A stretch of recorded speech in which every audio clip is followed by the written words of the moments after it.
మిమ్మల్ని మీకు సూచించేది ఏమిటంటే అమ్మా, మీరు చెప్పిందంతా నేను విన్నాను కాబట్టి నా సూచనలు ఏమిటంటే, మీరు షాపుల వరకు చేర్చేటువంటి ఈ క్రమంలో ఇక్కడ నేను గోడౌన్లోనే ఉన్నానమ్మా. గోడౌన్లో తగినంత స్పేస్ నాకు కనపడతా ఉంది. స్పేస్ ఇష్యూ ఇక్కడ లేదమ్మా. హమాలీలు ఉన్నారు, వాళ్ళు ఇబ్బంది ఏమి లేదు.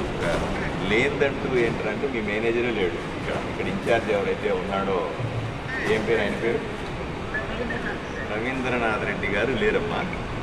ఆయన మీద వెంటనే మీరు సస్పెండ్ చేయండి, ఓకే?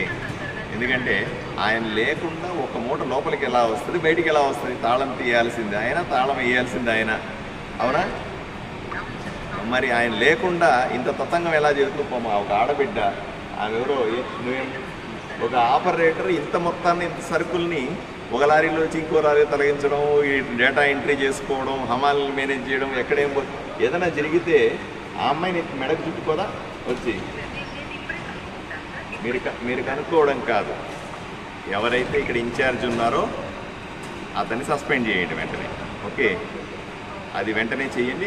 రెండోది ఏంటి, మీరు సరుకులు చేర్చే వరకు మీరు బాగానే చెప్పినారు. సరుకులు చేర్చడం వరకు ఓకే, నాకు ఇబ్బంది ఏమీ లేదు. రెండవ మాఫియాని నేను మీరు చెప్పినట్టుగా విజిలెన్స్ వాళ్ళతో మాట్లాడి హ్యాండిల్ చేస్తానండి. కానీ దీంట్లో అవకతవకలు ఏవైతే వస్తున్నాయో అవి లేకుండా చూడండి. లారీ ఇక్కడ దించి కాటా వేస్తే కాన్ఫిడెన్స్ వస్తుంది.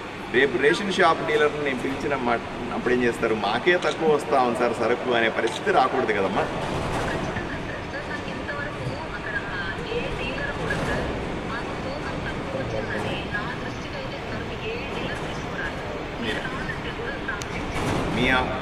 మీరు ఆఫీసర్ కాబట్టి మీకు అలా చెప్పి ఉండకపోవచ్చు, లేదా భయానికి చెప్పి ఉండకపోవచ్చు. నా దగ్గరికి వచ్చిన డీలర్లంతా కూడా సార్ మాకు ఇచ్చే సరికే తక్కువ ఇస్తున్నారు సార్ అని చెప్పిన వాళ్ళే ఎక్కువ మంది ఉన్నారు. కాబట్టి దయచేసి రెండోది, ఈ సంస్కృతి ఏదైతే ఉందో, లారీ టు లారీ పంపించడం అనే సంస్కృతి ఏదైతే ఉందో అది అవినీతికి దారి తీసేటువంటి ఒక ప్రాసెస్.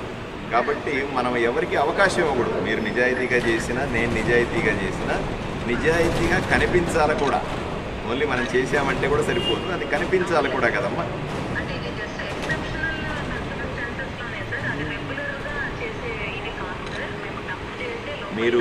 మీరు ఆదోని వరకు మిగతా నియోజకవర్గాలు ఎలా చేస్తారు నేను అడగను. ఆదోని వరకు ఆ ప్రొసీజర్ని ఆపండి. తప్పనిసరిగా మూటలు దిగాలి, ఇక్కడ ఇవ్వాలి, మళ్ళీ వెళ్ళాలి.